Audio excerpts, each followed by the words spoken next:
Hey cats, what's happening? Kind of a cold, rainy day. A little bit ago, it was actually thunderstorming. Thunder pouring down rain.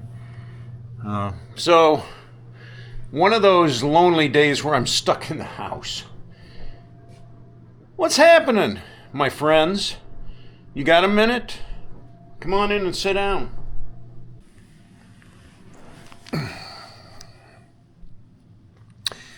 Although I'm alone here today, I'm fortunate to have a pretty good social network of friends. I have quite a few friends that I can count on. They got my back, as they say. Without them, I'd be in pretty sad shape. I'm thankful for family and friends and good neighbors. I've got some great neighbors too, good people. And they're very supportive, all of them are very supportive. And I appreciate that more than anything. I consider you guys my friends, but it's a whole different light, because I don't really know you. Well, you guys know me, I don't know you. But still, nonetheless, I guess we're friends, huh? But I was just thinking back of all the friends that I've had over the years, and some of them have gone by the wayside. And I don't mean that they've passed away. They're still alive. They're still out there somewhere. A couple of them were what I would consider my very best friends at the time. What happened, I don't know.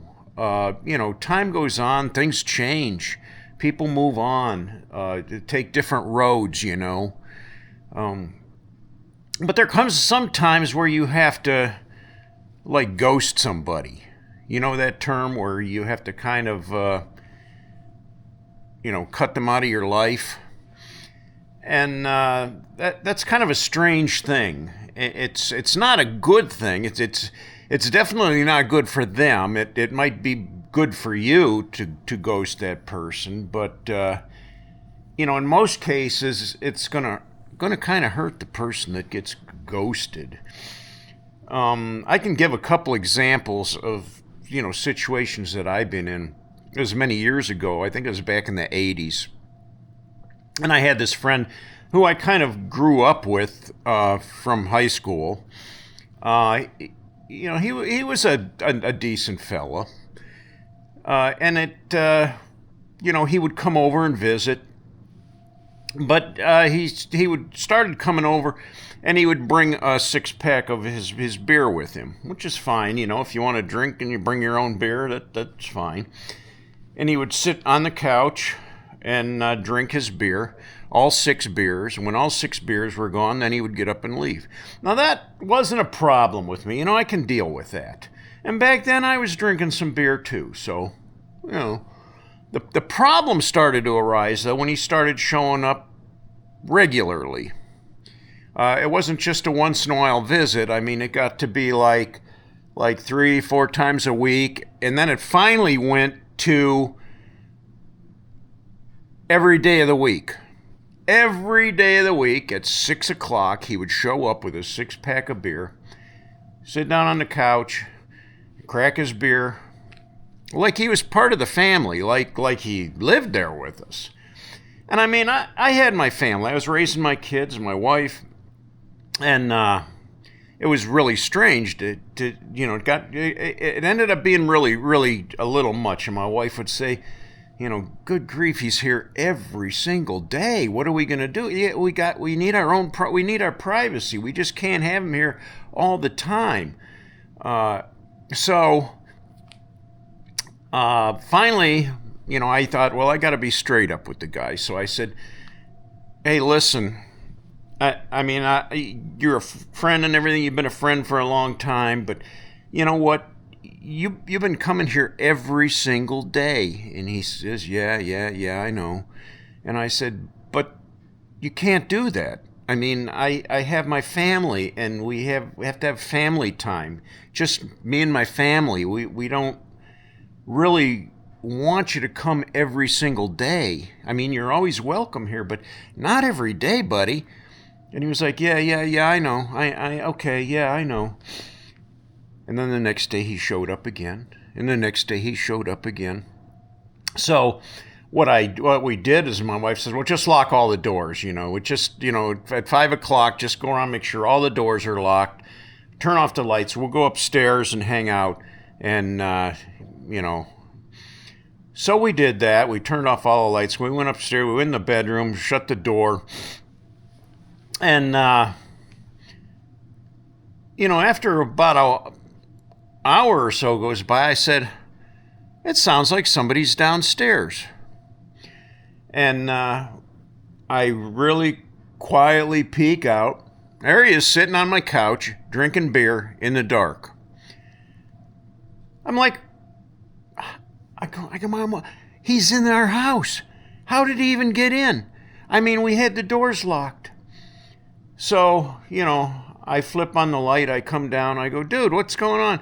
Oh, he says, the front door was locked. I let myself in the basement. The basement was open. I said, no, you can't do that. You can't do that. So from that day on, I made sure that the basement door was locked too, all the doors, and he would still come over 6 o'clock, boom, boom, boom, boom, boom, knocking on the door. I thought, good grief, this dude's got like a mental problem or something. He's just not getting it. And then he would sit out in his car and drink beer in his car, and then he would leave. And finally, that was the last of him. We didn't see him anymore after that. Now, that was back in the 80s, and just here recently, within the last couple months, somebody told me that he's been asking about me and wondering why I've ghosted him. So, I don't want to start another relationship with the guy again because I don't want him moving in here with me. I don't want him here every single day. I mean, I have to let that go. I can't deal with that.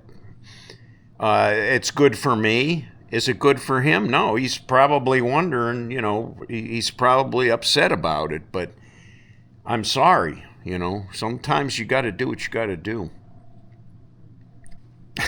When I think back, I pretty much had to ghost my first girlfriend because she was kind of a stalker. After I broke up with her, I just couldn't deal with it anymore. I needed to move on in my life, and I couldn't communicate with her at all, because she would just take that as a green light.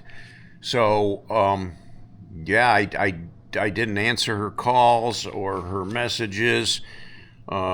When she'd come over, I would, sorry, I gotta leave, and I'd get in my car and leave. And finally it took a while. It actually took like 2 years before she realized she was ghosted, that I didn't want anything to do with her anymore. And I know she was heartbroken over it, but hey, it is what it is. I couldn't have a relationship with her. I couldn't. It just wasn't working. There was some other, the recent one that I'm almost kind of dealing with right now. I got this friend, and he's kind of in destitute shape, kind of on his own doing. He doesn't have a job. Well, he kind of has a job, but he's not working, and he doesn't pursue any work. He doesn't have a vehicle. He has a motorcycle, but that's his only transportation. And what's he going to do now when the weather's turning sour? Basically, he has zero transportation. So, he was very dependent on others for transportation, for food, for loans, some of which for the most part weren't paid back because he has no employment, he has no money, he's making a meager, Social Security or whatever he's living off of. I don't know. I don't even know how he pays the rent where he stays, but anyway, it came to a point where you can't support the guy anymore. You can't be his taxi service. You can't be his grocery service. You can't be his bank and continue to give him loans. So, it just has to be one of those hard knocks things where you just got to say, sorry, man. I'm ghosting you. I mean, you don't come out and say it. You just ignore him. You don't answer his calls. You don't answer his messages. You just let it go. And that's a hard thing to do. And I know, he's probably upset, wondering what the heck happened to his buddies. But, at what point do you continue to let people take advantage of you? I guess that's the whole thing. And when and there are situations where it has to be. You just have to do it. Perhaps it's a situation of your own that you're having that you can't entertain that relationship anymore. But I don't know. It's a tough thing. It's a tough part of life. It's just been something that's on my mind lately. It's a difficult situation. It's a difficult situation to deal with, and I do, worry about those friends, and I do care for them.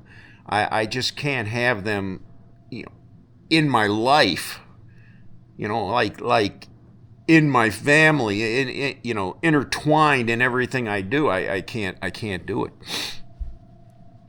But like I said, I am thankful and very grateful for the good friends that I do have that are very supportive, that know their boundaries, and that I really enjoy spending time with. I mean, did you ever have somebody say, "You're dead to me"? I used to work with a guy that used to say that. And of course, he never said it to me, but I heard him say it to other guys. "You're dead to me." In other words, he doesn't want nothing to do with them anymore. I don't know if that's a real nice, kind thing to say to people, and I've heard it said before.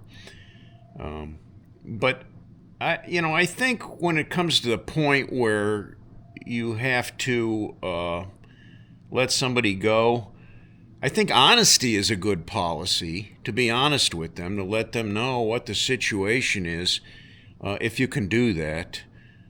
It's not going to make it any better. It's not going to make it any easier, but, it's the best you can do on your part, I guess.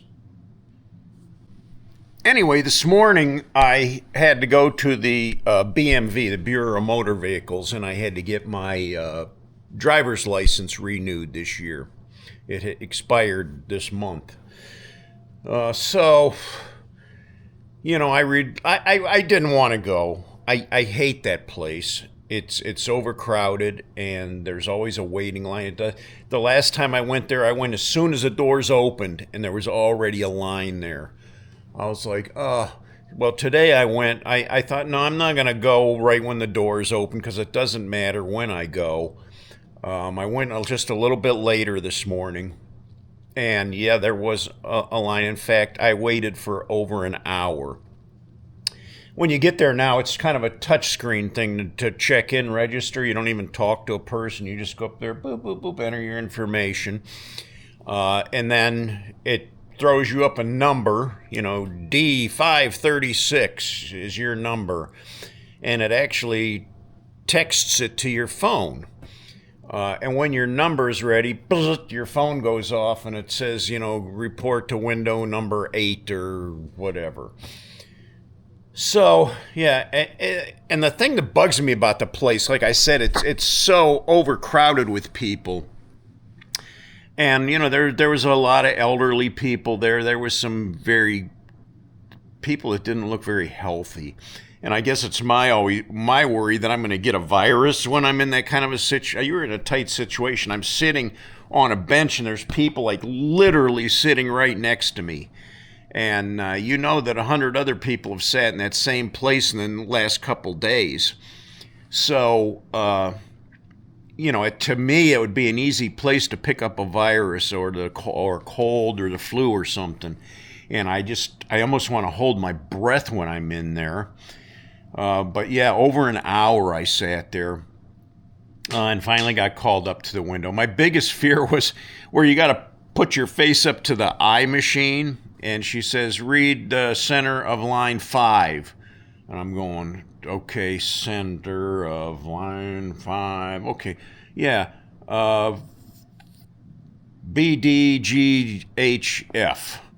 Okay, read the right-hand side of line 6. Line 6, yeah. Okay, what colors do you see? I don't see any colors. Oh, wait a minute, she pushed the wrong button. So she pushed the right button. Boink, the colors came up. I said, oh, yeah, I see yellow, blue, red, and green. She said, okay, very good. You're done. I was like, oh, okay, cool. But here's the gross thing about that, too. Right before I got called up to the window, there was a little old lady at the one next to me. And they told her, they said, put your head up to the machine and read the line numbers. And she's, rattling off what she can. I can't see that one. Okay, well then read me line, blah, blah, blah. I'm just sitting there watching. I was probably about maybe 15 feet away from her. She gets done. Okay, you're done now. She gets done. She pulls like a tissue out of her pocket and wipes the machine off that she had her face up to, and then blows her nose on the tissue and puts it back in her pocket. I was like, yeah, that's what I'm talking about. So, I'm thinking, oh, Lord, please don't call me up to that window because I don't want to put my face on that machine. But who knows what happened to the machine that my face had to go on. I mean, you got to put your forehead up against there. That's the only thing, but you're right in close contact with that thing. And I'm sure there's germs on that thing. Anyway, I'm not a germaphobe. I just don't want to get sick, I don't want that. And this is the time of year where people are getting sick. I was supposed to go out to breakfast with my son this week, but he got sick. And he texted me this morning. He said he's real sick today. And that his daughter, my granddaughter, is sick too. And she's in bed today. She had to stay home from school. So it's going around, man. You don't want to get it. Anyways, then I had to go get my mug shot where you have to stand there. And, I try to look as nice as I can, and they say, well, take off your hat and, lift your chin up. And they take the picture, and, I mean, it looks like a prison mug shot, like the county jail mug shot. It's just the ugliest picture in the world. And, it doesn't matter how you comb your... Well, I don't have to comb my hair, obviously. I don't have any hair. It doesn't matter how nice my beard looks or, how clean I am. The picture always looks like, oh my gosh, that is horrible. Maybe I do look horrible. I don't know. But my mugshot for my driver's license, I did not like it at all. She showed it to me and I was like, oh my gosh. So it is what it is. That's going to be on my driver's license till 2029 when I have to get it renewed again, if I live that long. Anyway, I was really, really glad to get out of that place. They told me they'd mail my new driver's license to me within 2 weeks. And if I didn't get it within 2 weeks, that I was to call this phone number on this sheet of paper they gave me. I'm just glad that's done. I dreaded it. I put it off. I procrastinated. I didn't wait till the last of the month. I didn't want it to be a last minute thing, but anyway, it's done. So on this miserable rainy day, what am I going to do with the rest of my time? Well, I'm certainly not going to work outdoors. I've already cleaned the loft up there, vacuumed, dusted, everything's done upstairs, the bedroom upstairs done. Coming up towards Thanksgiving, which is still a couple weeks away, but I want the whole house cleaned. I gotta clean make sure the toilets are clean and everything, because I'm gonna have a lot of guests here, and I want the place to be in tip-top shape. But I'm not gonna do that heavy cleaning right now. I'm gonna kind of wait till a week before, so it nice and clean stays clean. It's just me and a cat here, but the cat can make a mess. I mean, cats got hairballs, cats barf, cats shed, they got hair. So I like to clean that up. Plus, I can make a mess too. I'm not a messy person, but you know how it is. It doesn't take much before you make a mess somewhere. Even if I'm eating a snack while I'm watching TV, there's crumbs on the floor, and it's got to be vacuumed up, So yeah, there's a regular maintenance around here because I'm not going to live in a pigsty. But everything's pretty much caught up today, so what am I going to do with the rest of my time? I don't know. Maybe I'll just play around on the computer. I don't.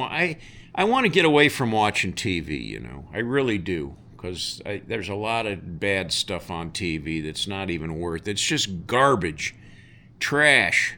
It'll rot your brain, and it's just not good. And you know, really, I think it would be better if I could get into another hobby. And man, I'm going to do that pretty soon. I got my model building. Nikki had sent me that model. I think it's a Camaro or something. I'm going to put that together. That'll be my next project. And then I might go to the hobby store and see what other new models they have on the market there. They might have some cool ones that I can look at and think about building again. All my other models are still displayed in the display case there, the ones that I did last year. I probably showed you guys these, but this van was one of the first ones that I probably did that when I was 18 years old, the Utopia van, the Todd Rundgren's Utopia, and I'd customized the interior of it and everything. I just recently kind of rebuilt it because it was falling apart in pieces. The 57 Chevy I did way back in the probably the late 1970s.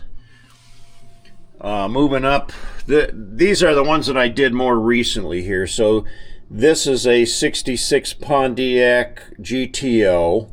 The scale is terrible on it, but still, this is modeled after my very first car that I owned. I paid $250 for it. It was a 326 engine, and yeah, it was a white Pontiac GTO. I owned this red Firebird for many years. It was a very fast car. It was a very cool car. Had the black vinyl roof. And these two I just built for the fun of it. I've never owned a Jeep, but I put this little Jeep model together. And then I put this pickup truck together too, that just has a lot of detail to it. So yeah, so now I'll build some more. What am I going to do with them? I don't know. I'm running out of space in here for them. Maybe I'm going to have to put some of these away and put my new ones in here. I don't know. We'll see. Let's go outside and see what's happening out here. Well, it's windy enough to get the flag flapping. And it looks like it stopped raining, but it's kind of chilly and pretty gray, and I think there's more rain on the way. Alright, cats, well, thanks for watching today. I appreciate your support. I appreciate your friendship. Perhaps the day will come where I'm going to have to ghost you. You know, I hope you understand. My channel won't go on forever, but for now it continues twice a week, every Thursday, every Sunday, 8 o'clock. You'll find me. If you haven't yet, hit the like button and subscribe. I'd like to have you guys along for this ride. Till next time, cats. I'll catch you later.